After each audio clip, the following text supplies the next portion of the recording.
আলহামদুলিল্লাহ রাব্বিল আলামিন আসসালাতু ওয়াসসালামু আলা আশরাফিল আমবিয়া ওয়াল মুরসালিন ওয়া আলা আলিহি ওয়াসহাবিহি আজমাইন বিরহমাতিকা ইয়া আরহামার রাহিমিন।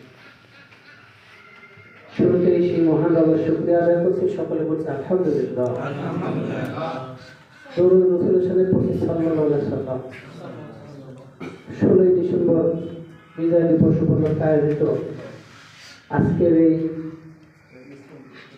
আলোচনা সভায় দোয়া মাহফিলের সম্মানিত সভাপতি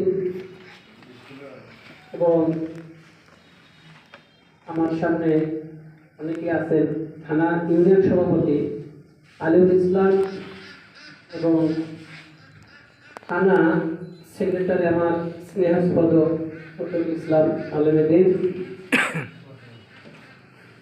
ঝালুক ইউনিয়নের বর্তমান ইউপি চেয়ারম্যান প্রার্থী মুস্তার হোসেন ভাই, আমার শ্রদ্ধেয় বন্ধুবর মৌলানা আক্তার আলী সাহেব এবং ওনার ছেলে, আমাদের সবাই স্নেহাস্পদ, আর নামটা আমি বলতে মাহমুদুল হাসান সহ আমরা এখানে সবাই যারা উপস্থিত আছি প্রত্যেককে আমার সালাম, আসসালামু আলাইকুম ওয়া রাহমাতুল্লাহ।